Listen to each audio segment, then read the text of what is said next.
ഇന്ന് നമ്മൾ തക്കാളിയും കൊണ്ടൊരു തക്കാളി തൊക്കാണ് ഉണ്ടാക്കുന്നത് കേട്ടോ. അത് നമ്മുടെ കേരളത്തിൽ ഉണ്ടാക്കണതല്ല, തമിഴ്നാട്, കർണാടക അവിടെയൊക്കെ ഉണ്ടാക്കുന്നതാണ് തക്കാളി തൊക്ക്. അതാ പറയുക കേട്ടോ. അത് നമ്മുടെ ഏകദേശം ഒരു അച്ചാർ ടൈപ്പാണ്. ആദ്യം വേണ്ടത് നമ്മൾ തക്കാളിയൊക്കെ കഴുകി വൃത്തിയാക്കിയിട്ട് ചെറുതായിട്ട് മുറിച്ചിട്ട് കാണിക്കാം കേട്ടോ. എന്നിട്ട് എന്തൊക്കെയാണ് വേണ്ടതെന്നുള്ളത് അപ്പോൾ പറഞ്ഞുതരാം. ഇപ്പം നമ്മൾ തക്കാളി നല്ല ചെറുതായിട്ട് മുറിച്ചെടുത്തിട്ടുണ്ട്. ഇങ്ങനെ പൊടി പൊടിയായിട്ട് മുറിച്ചെടുക്കുക തന്നെ വേണം. മിക്സിയിൽ ചതയ്ക്കാനോ അരിക്കാനോ പേസ്റ്റ് ആക്കാനോ വേണ്ട. സ്വാദ് നമുക്ക് ശരിക്കുള്ള ആ ടെക്സ്ചർ കിട്ടണമെന്നുണ്ടെങ്കിൽ ചെറുതായിട്ട് മുറിച്ചേ പറ്റൂ കേട്ടോ. അപ്പോൾ തക്കാളി ഇങ്ങനെ ഒരു പാത്രം മുറിച്ചതുണ്ട്. പിന്നെ വെളുത്തുള്ളി, അത് നല്ല വലിയ 2 വെളുത്തുള്ളിയുടെ ഇത് കേട്ടോ. ഏകദേശം ഒരു 50 ഗ്രാമോ 100 ഗ്രാമോ ആയിക്കോട്ടെ. അതാ സ്വാദ്. വെളുത്തുള്ളി എത്ര ഇട്ടാലും സ്വാദാണ് ഈ അച്ചാറിന് കേട്ടോ. അപ്പം വെളുത്തുള്ളി നേരാക്കിയത്. പിന്നെ നമ്മൾ എരിവിൻ്റെ പറഞ്ഞത് മുളക് പൊടിയല്ല, വെറും കപ്പൽ മുളകും കരിവേപ്പിൻ്റെ ഇലയും. അപ്പം ഇതാണ് നമ്മൾ ഉണ്ടാക്കുന്ന. മുളക് പൊടി എടുക്കാറില്ല കേട്ടോ. ഇനിയിപ്പോൾ നമ്മൾ എങ്ങനെ ഉണ്ടാക്കുക എന്നുള്ളത് ഓരോന്നായി കാണിച്ചു തരാം. ഇപ്പം നമ്മുടെ ചീഞ്ചട്ടി ചൂടായിട്ടുണ്ട്. അപ്പം അതിലേക്ക് നല്ലെണ്ണ ഒഴിച്ചിട്ടാണ്, നല്ലെണ്ണ അല്ലെങ്കിൽ കടലെണ്ണ ഒഴിച്ചിട്ടാണ് ഈ പിക്കിൾ ഉണ്ടാക്കുക കേട്ടോ. വെളിച്ചെണ്ണ വേണ്ട, റീഫൈൻഡ് ഓയിലും വേണ്ട കേട്ടോ. അപ്പം നല്ലോണം നമുക്ക് ഈ ഇഞ്ചിപ്പുളിയിലൊക്കെ എണ്ണ തെളിഞ്ഞ് വരുന്ന മാതിരി ഇതിലും എണ്ണ തെളിഞ്ഞ് വരണം. അതാണ് ഈ തക്കാളി തൊക്കിൻ്റെ ഒരു പരുവം പറയണത് കേട്ടോ. അപ്പം നല്ലെണ്ണ ചൂടായാൽ ഇനി അതിലേക്ക് കുറച്ച് കടുകിടാം.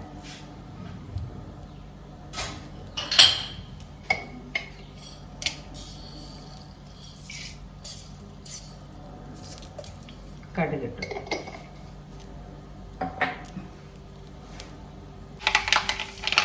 ഇപ്പോൾ കടുക് പൊട്ടിയിട്ടുണ്ട്. ഇനി അതിലേക്ക് നമ്മൾ വെളുത്തുള്ളിയാണ് ആദ്യം ചേർക്കേണ്ടത് കേട്ടോ. അപ്പോൾ വെളുത്തുള്ളി ഒന്ന് അത് നന്നായിട്ട് വഴറ്റുക.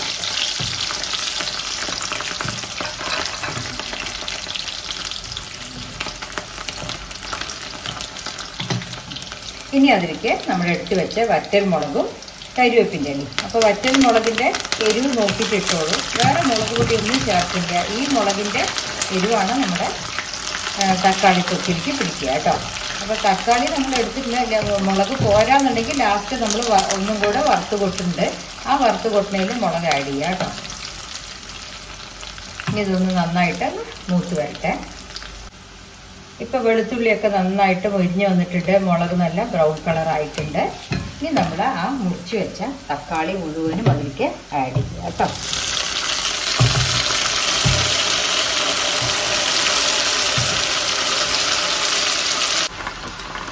ഇപ്പോൾ അതിൻ്റെ ചീഞ്ചട്ടി നിറച്ചും തക്കാളിയായി കേട്ടോ. ഇനിയിപ്പോൾ അതിൻ്റെ തക്കാളി അങ്ങനെ അതിൻ്റെ വെള്ളം ഇറങ്ങിയിട്ട് ചുങ്ങി ചെറുതാവും. എന്നിട്ട് ആ വെള്ളം മുഴുവൻ ഡ്രൈ ആവണം. അപ്പോൾ നമ്മളിപ്പോൾ ഒത്തിരി ഒന്ന് അടച്ച് വെച്ചാൽ തക്കാളി ഒന്ന് ചെറുതാവും. ഒന്ന് അടച്ച് വെച്ചിട്ട് നമുക്ക് ഉപ്പൊക്കെ പിന്നെ ഇടാം കേട്ടോ. ആദ്യം ആ തക്കാളി ഒന്ന് ചുങ്ങി ചെറുതാവട്ടെ, വെള്ളമൊക്കെ ഒന്ന് പറ്റാനാവട്ടെ കേട്ടോ. ഇപ്പം തക്കാളിയൊക്കെ തിളയ്ക്കണം കണ്ടോ. അപ്പോൾ ഈ വെള്ളം മുഴുവനും പോകണം കേട്ടോ. തക്കാളി വെന്ത് ഈ വെള്ളമൊക്കെ വറ്റുന്ന വരെ നമ്മൾ അടുപ്പത്ത് വെക്കണം. ഇടയ്ക്കിടയ്ക്ക് ഇളക്കി കൊടുത്ത് ഉപ്പിട്ടിട്ടില്ല. ഉപ്പ് കുറച്ചും കൂടെ കഴിഞ്ഞിട്ട് ഇട്ടാൽ മതി. ആദ്യം ഈ വെള്ളം ഒന്ന് താഴ്ന്നു കിട്ടട്ടെ കേട്ടോ. അപ്പം നമ്മുടെ തക്കാളി വെള്ളമൊക്കെ ഇനി വറ്റി വരണം. ഇനി ആയിട്ടില്ല കേട്ടോ, നല്ലോണം വറ്റി വരണം. അപ്പോൾ നമുക്ക് കുറച്ച് ഉപ്പ് ചേർക്കാം. കല്ലുപ്പുണ്ടെങ്കിൽ അത് കുറച്ചുകൂടെ നന്നായിരിക്കും. പിക്കിളല്ലേ, അതുകൊണ്ടാണ് കേട്ടോ. അപ്പോൾ കുറച്ച് കല്ലുപ്പ് ഇടുക. പോരെങ്കിൽ നമുക്ക് ലാസ്റ്റ് ഇടാം. പാകത്തിലിട്ടാൽ മതി. എന്ന് വെച്ചാൽ തക്കാളി അത് നമ്മൾ തിളച്ച് കുറുകി വരുമ്പോൾ ഉപ്പ് അധികം ആവാൻ പാടില്ല. അപ്പോൾ ഇപ്പോഴത്തെ അളവിൽ നമ്മൾ കുറച്ചിടുക. അപ്പോൾ നമ്മൾ പിക്കിളായി വരുമ്പോഴേക്കും പാകം സൈസാകും കേട്ടോ. ഇനി വെള്ളവും കൂടെ ഉടയണം. തക്കാളി ഇങ്ങനെ വെന്ത് നമ്മൾ വെള്ളമൊന്നും ഒഴിച്ചതല്ല, അത് തക്കാളിത്തെ വെള്ളമാണ്.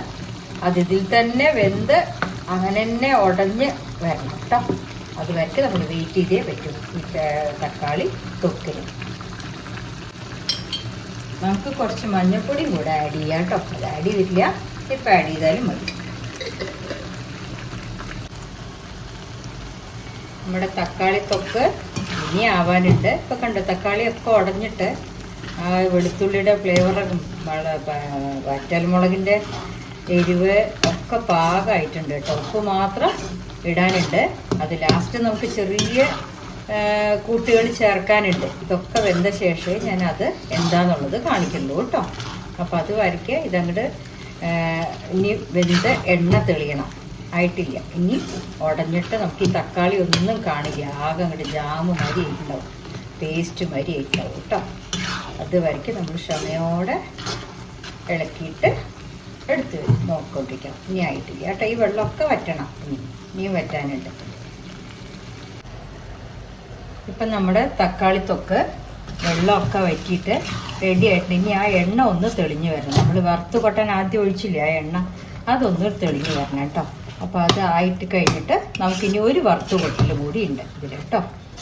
അപ്പോൾ അതും കൂടെ ആവട്ടെ. അതിലാണ് നമ്മൾ കുറച്ച് ഐറ്റംസ് ചേർക്കുക. അപ്പോൾ ഇനി ഇതൊന്ന് സിമ്മിൽ, ഗ്യാസ് സിമ്മിലിട്ടിട്ട് അങ്ങനെ എണ്ണ ഒന്ന് പുറത്ത് തെളിഞ്ഞ് വരുന്ന വരയ്ക്ക് വെയിറ്റ് ചെയ്യുക കേട്ടോ. ഇപ്പം നമ്മുടെ തക്കാളി തൊക്ക് എണ്ണയൊക്കെ തെളിഞ്ഞ് വന്നിട്ടുണ്ട്. അതെങ്ങനെ നമ്മൾ എണ്ണ തെളിഞ്ഞെന്ന് പറഞ്ഞു വെച്ചാൽ ഇതിപ്പോൾ നമ്മളിങ്ങനെ ഇളക്കുമ്പോൾ കണ്ടില്ലേ ചട്ടിയിലൊട്ടാതെ വരുന്നത്. അപ്പോൾ ഈ സമയത്ത് നമ്മൾ അതായിട്ട് കഴിഞ്ഞു കേട്ടോ. അപ്പോൾ എണ്ണ തെളിഞ്ഞ് വരാൻ തുടങ്ങിയിട്ടുണ്ട്. ഇനിയിപ്പോൾ നമുക്ക് എന്താ ചെയ്യുക വെച്ചാൽ ഒരു വറുത്തുകൊട്ടലാണ്. ആ വറുത്തുകൊട്ടലും കൂടെ കൂടിയാൽ ഈ പിക്ക് അതിൻ്റെ കംപ്ലീറ്റ് ടേസ്റ്റ് വരുള്ളൂ. ഇനി നമ്മൾ വറുത്ത് കൊട്ടാനായിട്ട് ഒരു ചീൻചട്ടി പാൻ എടുത്ത് വെച്ചിട്ടുണ്ട്. ഇത് നമ്മൾ അടുപ്പത്ത് സിമ്മിലിട്ടിട്ടുണ്ട് കേട്ടോ. അപ്പോൾ ഇതൊന്ന് അടുപ്പ് കത്തിക്കട്ടെ. ഇനിയാണ് നമ്മൾ ആ തക്കാളി തൊക്കിൻ്റെ പെർഫെക്റ്റ് ടേസ്റ്റ് വരണമെങ്കിലുള്ള കൂട്ടുകൾ കൂട്ടാൻ പോകുന്നത്. അപ്പോൾ അതിന് കുറച്ച് നല്ലെണ്ണ തന്നെ ഒഴിക്കണം. നല്ലെണ്ണ കുറച്ച് ഒഴിക്കുക. ആ നല്ലെണ്ണ ഒന്ന് പുകഞ്ഞ് വരണം കേട്ടോ. അതിൻ്റെ ചൂടാവുകയല്ല, ഒന്ന് പുകയണം. ഇപ്പോൾ നമ്മുടെ നല്ലെണ്ണ നന്നായിട്ട് കാഞ്ഞിങ്ങനെ പുക വരണം. പുക വരുന്ന സമയത്ത് 2 സ്പൂണ് പൊട്ടുകടല കേട്ടോ. പൊരികടല പറയും, പൊട്ടുകടല പറയും, ഇതാണ് കേട്ടോ. അപ്പോൾ അത് 2-3 സ്പൂണ്. അതെന്താ വെച്ചാൽ നമ്മൾ ഈ പിക്കിൾ കടിക്കുമ്പോൾ അല്ലെങ്കിൽ തക്കാളി തൊക്ക് കടിക്കുമ്പോൾ ഒരു ടേസ്റ്റ് ഉണ്ട് ഒരു അതിൻ്റെ. അപ്പോൾ അതിന് വേണ്ടിയിട്ടാണ് കേട്ടോ. അപ്പോൾ അതൊന്ന് മുരിഞ്ഞ ശേഷം കുറച്ച് ഉലുവപ്പൊടി ലേശം മതി കേട്ടോ. ഒരു 1/4 സ്പൂൺ ഉലുവപ്പൊടി, കുറച്ച് കായപ്പൊടി. നമ്മുടെ ഈ പിക്കിളിൻ്റെ തക്കാളി തൊക്കിൻ്റെ ഫൈനൽ ടേസ്റ്റ് വരാനാണ്. ഇനി എരിവ് കുറവുണ്ടെങ്കിൽ നമുക്ക് കുറച്ച് ചില്ലി ഫ്ലേക്സ് ഇട്ടാം കേട്ടോ, അല്ലെങ്കിൽ വറ്റൽമുളക് ഇട്ടാലും മതി. ഇനി അടുപ്പ് ഓഫ് ചെയ്തിട്ട് നമ്മൾ ആ പിക്കിളിലേക്ക് എടുത്തിടാം. ഇത്രയുള്ളൂ. ഈ വറുത്ത് കൊട്ടലും കൂടെ ആയാൽ എന്നിട്ട് ഇളക്കിയാൽ ആ കറക്റ്റുള്ള ടേസ്റ്റ് വരുന്നു കേട്ടോ. ഇപ്പോൾ നമ്മൾ ഈ പിക്കിളിലേക്ക് ആഡ് ചെയ്യണേ.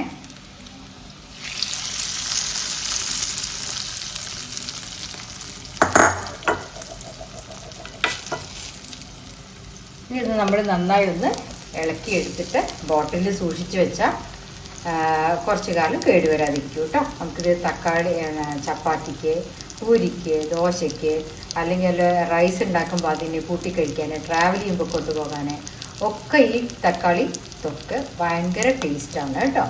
ഓക്കെ, ഇപ്പം നമ്മുടെ തക്കാളി തൊക്ക് റെഡി ആയിട്ടുണ്ട്. എല്ലാവരും ഉണ്ടാക്കി നോക്കുക കേട്ടോ. പിന്നെ ഒരു കാര്യം പറയാൻ മറന്നത്, പുളിയുള്ള തക്കാളി ആണെങ്കിൽ ലേശം ശർക്കര ചേർത്തോളൂ, ആ പുളിപ്പ് അഡ്ജസ്റ്റ് ചെയ്യാൻ. അല്ല മധുരിക്കണ ആപ്പിൾ തക്കാളിയിൽ ഉണ്ടാക്കണ വെച്ചാൽ ലേശം പുളി ആഡ് ചെയ്യണം കേട്ടോ. അല്ലെങ്കിൽ 2 ടൈപ്പ് തക്കാളിയും എടുത്തിട്ട് യൂസ് ചെയ്യാം. ഇപ്പം തക്കാളിയൊക്കെ നല്ല ചീപ്പാണ്. അപ്പം നമ്മൾ ഇങ്ങനെ ഉണ്ടാക്കിയ സീസണിൽ കിട്ടുന്ന സമയത്ത് ഉണ്ടാക്കിയാൽ നമുക്ക് സ്റ്റോർ ചെയ്ത് വെക്കാൻ പറ്റും. അപ്പോൾ എല്ലാവരും ഉണ്ടാക്കി നോക്കുക. Okay, thank you.